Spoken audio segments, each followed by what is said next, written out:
Pessoal, tudo bem com vocês? Espero que todo mundo esteja bem, todos estejam se cuidando.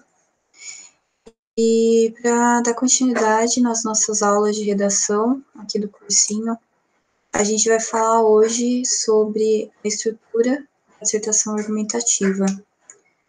Mas antes, queria retomar brevemente o que a gente falou na primeira aula, né, o que a gente refletiu um pouco, foi o texto, gêneros textuais, tipos textuais e o tipo dissertativo argumentativo.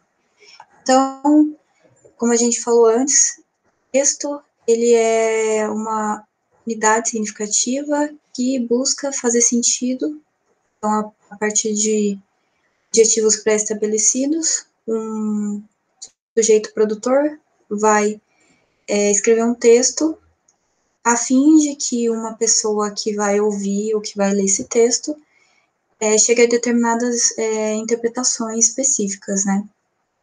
Os gêneros textuais, eles são produções textuais faladas ou escritas que se relacionam a contextos sociocomunicativos, que são contextos basicamente de comunicação, então, é um contexto de escrita na internet, pode ser uma conversa informal com um amigo, pode ser um currículo para um trabalho, tudo isso se encaixa a um gênero textual, e é por isso que a gente fala que existe um número um número ilimitado de gêneros, né? Porque à medida que alguns gêneros acabam sumindo, que algumas situações acabam deixando de serem usadas, novos gêneros vão surgindo porque novas situações de comunicação, novas situações sociocomunicativas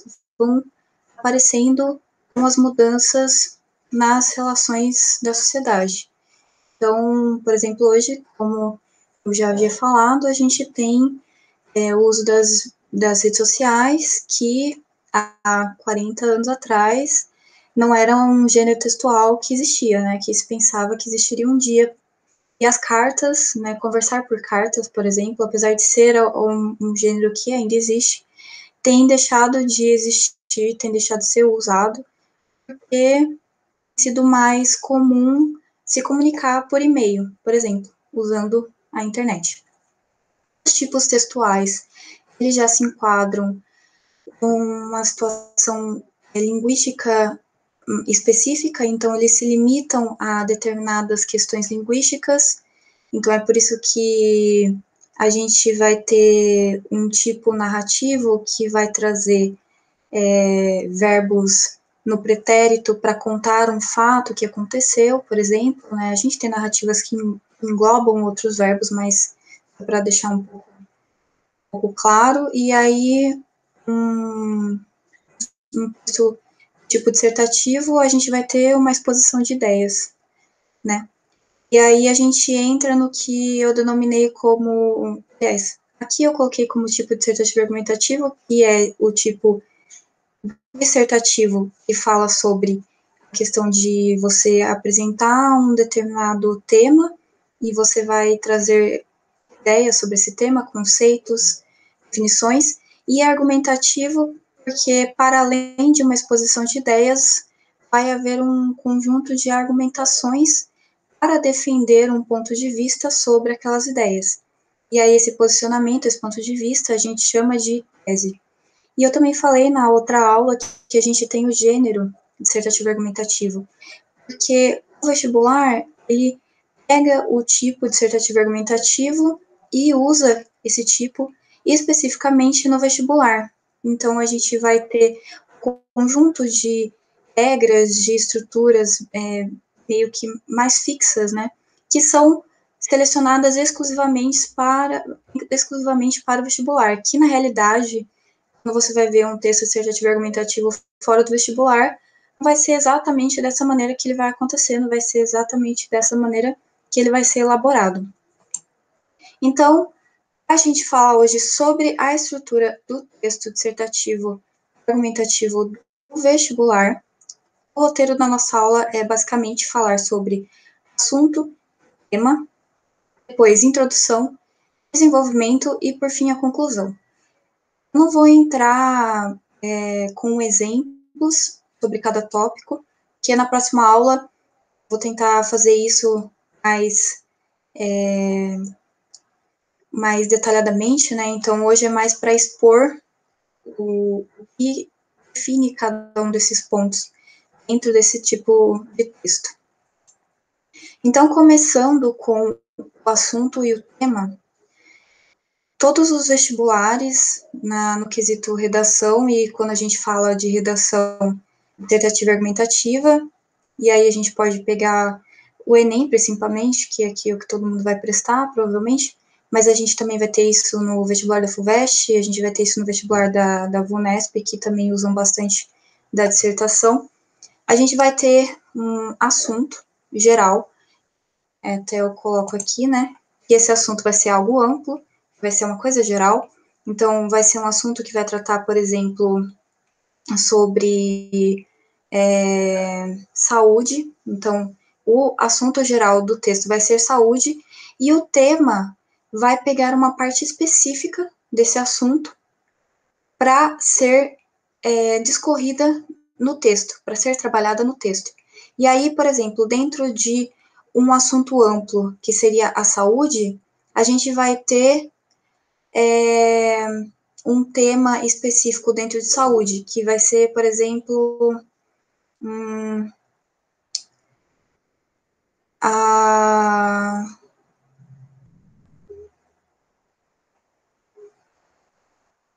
eu peguei um exemplo meio ruim, eu acho.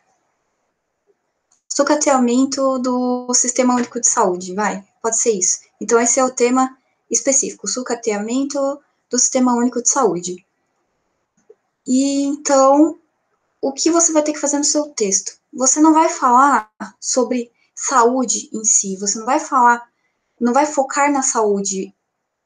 A saúde é o assunto do tema, do texto, vai aparecer essa questão, mas você tem que falar sobre a parte específica que a redação trouxe para você, que seria o sucateamento do Sistema Único de Saúde. Se você focar só em saúde, você vai estar fugindo do tema, entendeu? Você vai estar falando de algo que o texto não espera que você faça. E aí, a gente vai ter, dentro desse tema, que vai ter o que eu coloco aqui como a defesa de uma tese. O que seria uma tese? Um ponto de vista, a partir do tema abordado, e uma argumentação para defender a tese. Então, não necessariamente é isso. Vai ter um assunto que vai ser amplo, dentro desse assunto vai ter um tema. Nesse tema, você vai defender um ponto de vista. Então, você vai falar que você é a favor de determinada coisa, ou que esse problema acontece por causa de uma X situação, e você vai precisar trazer argumentos para defender, para afirmar esse seu posicionamento, essa sua tese. E aí você vai fazer isso no seu texto a partir de 3 partes, que é a introdução, o desenvolvimento e a conclusão. Pensando primeiramente na parte da introdução, a gente vai ter o quê? O que você coloca na introdução? Você não pode fazer uma introdução cheia de informação. Se você colocar muita informação na introdução, o seu leitor, que vai ser o corretor no caso, né, ele vai ficar confuso sobre o que você está querendo dizer no seu texto. Meio que a introdução é a parte de entrada do texto. O corretor vai ler e, a partir daquela introdução, ele vai ter uma noção do que vai ser falado no decorrer da sua dissertação. Então, por isso que o que você vai fazer, primeiramente, é uma exposição temática. Você vai retomar qual é o tema proposto. Então, você pode trazer, tipo, que a sua redação, né, vai falar sobre o tema tal, e a partir disso você pode já trazer o seu posicionamento, que é a sua tese. Você pode trazer a sua tese no decorrer do desenvolvimento, por exemplo, mas acho que fica mais interessante se você traz na introdução, porque você já vai estar sendo objetivo, já vai estar trazendo a informação logo no começo, então o corretor já vai ter um direcionamento sobre o que você vai falar no seu texto. E aí não vai ficar meio que, se você falar isso no desenvolvimento, não vai ficar meio que para ele ir adivinhando aos poucos o que você está defendendo no texto.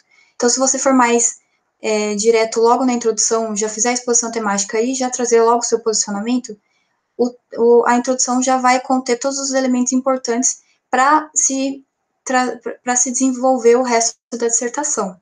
E aí é muito importante que você evite algumas coisas na introdução, que são causas e consequências para essa problemática que vai ser proposta no tema, exemplos e dados. As causas e as consequências.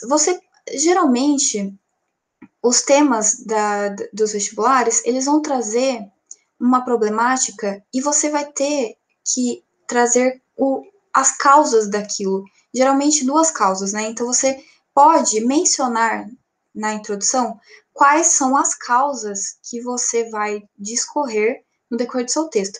Mas você não precisa se aprofundar, você só menciona, só fala tal tema, tal questão tal, ela é causada principalmente por isso e por aquilo. Pronto, já é o suficiente, não precisa, é causada por isso, por aquilo, porque isso, porque isso, por isso. Fica muita informação e fica confuso.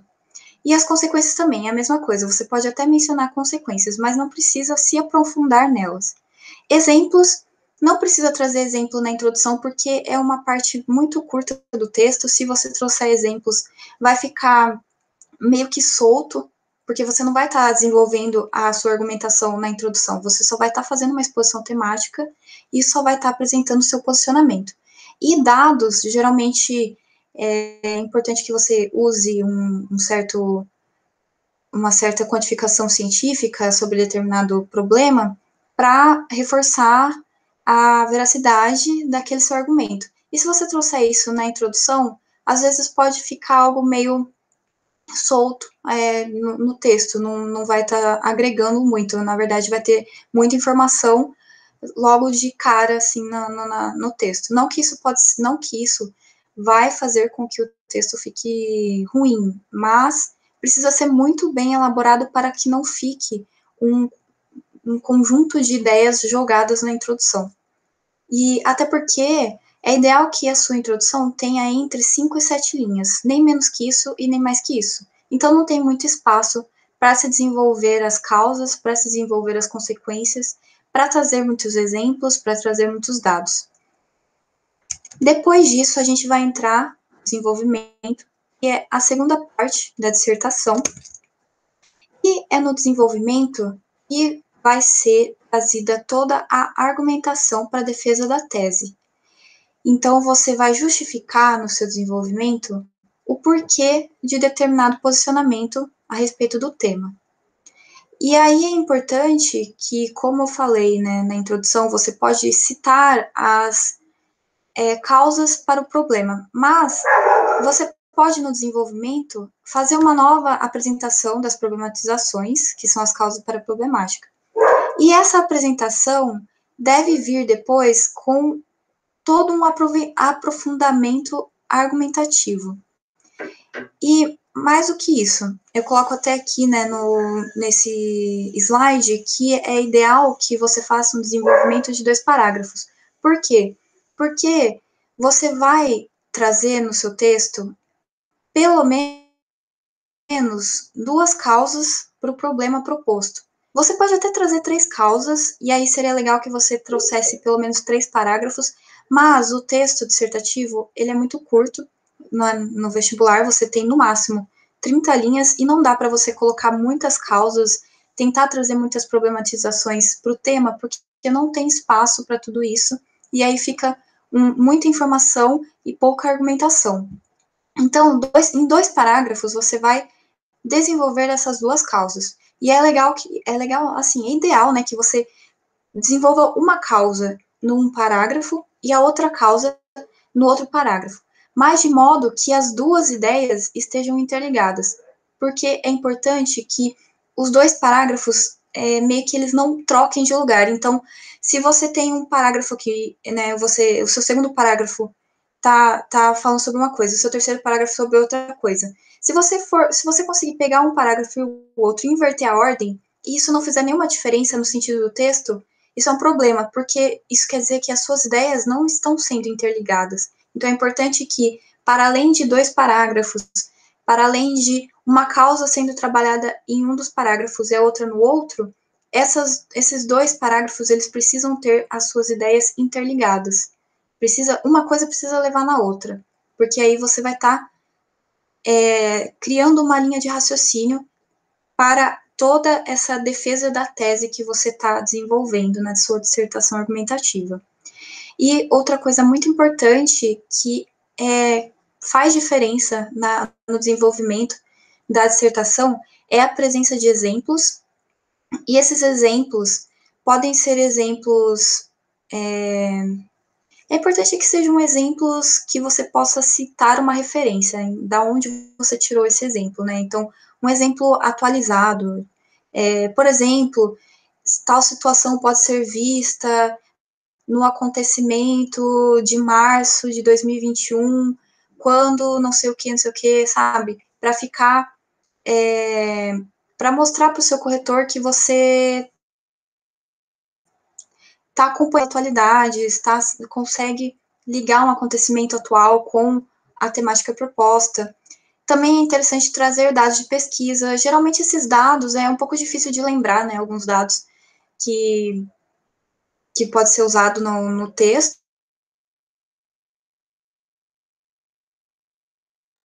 Geralmente não, e pode ser usado, mas é interessante que você não copie trecho do texto de apoio. Você pode até, de alguma maneira, parafrasear, mas mesmo parafrasear é um problema, porque quanto mais paráfrase você tem, mais o corretor vai entender que você está meio que copiando um texto já pronto. Então, você pode usar aqueles dados, mas só usar os dados para acrescentar no seu texto, e não usar o texto de apoio em geral para o seu texto, sabe? Só a parte dos dados e fazer com que isso se relacione com a sua argumentação.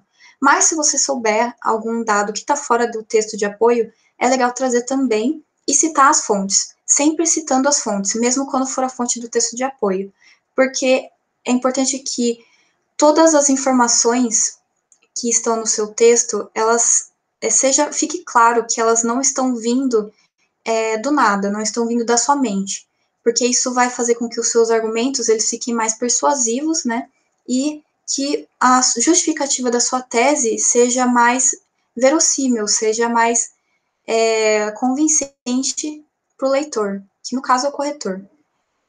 E mais uma questão também muito importante e, se possível, de ser trazida no texto, de acordo com o tema, né, e dos conhecimentos, seria um uso de intertextualidade, que às vezes cabe dentro de algum texto. Se for falar de meio ambiente, por exemplo, dá para fazer um uso de algumas outras questões. Se for falar sobre saúde também, enfim, sobre vários eixos temáticos, né, dá para fazer essa questão intertextual. Se for falar sobre às vezes traz uma certa questão de uma certa reflexão social, dá para fazer intertextualidade também. Então, fazendo essa intertextualidade é importante para mostrar que você também tem um certo conhecimento de outras áreas e consegue trazer isso para o seu texto.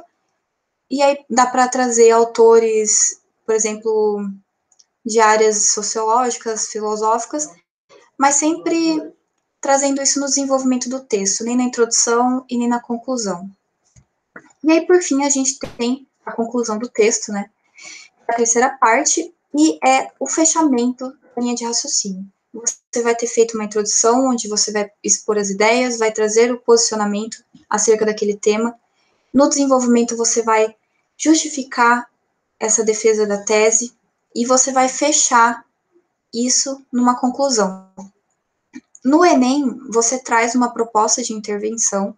Eu vou falar melhor sobre proposta de intervenção nas aulas futuras, explicar um pouco mais como funciona tudo isso, né? Como funciona uma proposta de intervenção, como se pensar em uma proposta de intervenção. Mas, basicamente, o Enem espera que você traga soluções para essas causas que provocam a problemática trazida no tema. E, em geral, você traz uma solução para cada uma das causas trabalhadas, né? E para outros vestibulares em geral, eu não sei muito bem como funcionam todos os vestibulares, mas pelo menos a VUNESP e a FUVEST, você faz meio que uma síntese de tudo que você desenvolveu no desenvolvimento. Ficou meio redundante isso, né? Mas de tudo que você desenvolveu no desenvolvimento do seu texto. E aí você só retoma o tema, retoma as causas, retoma seu posicionamento e fecha isso. E a conclusão, é muito importante que a conclusão seja o último parágrafo do seu texto. Você não faz uma conclusão com mais de um parágrafo, você não traz proposta de intervenção no desenvolvimento, no penúltimo parágrafo do texto, do Enem. Você não não traz proposta de intervenção no meio do desenvolvimento. Tudo isso fica na conclusão do seu texto, no seu último parágrafo. Para fechar, eu trouxe aqui 3 pontos que fazem muita diferença para a dissertação argumentativa, que são a conectividade, a objetividade e a clareza. Por que isso faz diferença? Isso tudo causa o que a gente chama de fluidez dentro do texto dissertativo. Conectividade, ela está relacionada com a ligação entre as ideias do seu texto. Então, isso acontece por causa disso, que é por causa disso, por causa daquilo. Um acontecimento está ligado ao outro acontecimento. A objetividade é você ser objetivo, literalmente objetivo, na sua argumentação. Não precisa ficar tentando trazer muitas justificativas. É importante, é claro, que todos os pontos, todas as ideias você retome depois e pensar, será que isso aconteceu? Ah, mas por quê, né? Será que eu estou explicando bem o porquê que isso está acontecendo? Mas por que ser objetivo? Porque você só tem 30 linhas para desenvolver o seu texto. Então, quanto mais você tentar explicar muita coisa, desenrolar muitas questões, trazer muitas problemáticas, menos objetivo o seu texto fica e às vezes os argumentos vão ficando confusos, eles não vão explicando muito bem a sua tese, não vão defendendo a tese, e aí a leitura vai ficando confusa. E a clareza é você ser literalmente claro com o que você vai falar. Então, qual é o tema, você deixar claro que o tema é determinada coisa, deixar claro o seu posicionamento, mas não assim de uma maneira pessoal, né? Tipo, eu acho que. Você não usa esse tipo de expressão no vestibular, na dissertação argumentativa, porque é uma dissertação que usa muito da impessoalidade. Você diz a sua opinião sem dizer isso de uma forma direta. Então, você não fala, eu acho que, na minha opinião, mas você traz esse seu posicionamento de maneira indireta, pode até ser usado através da terceira pessoa do plural, por exemplo, mas tudo isso de forma clara. Então, deixe claro que o seu posicionamento sobre o tema é sim ou não, tipo, não assim, eu concordo com o tema, eu discordo do tema, mas eu falei a questão do sucateamento do Sistema Único de Saúde. Então, o sucateamento. Hoje em dia, percebemos que no Brasil há o sucateamento do Sistema Único de Saúde.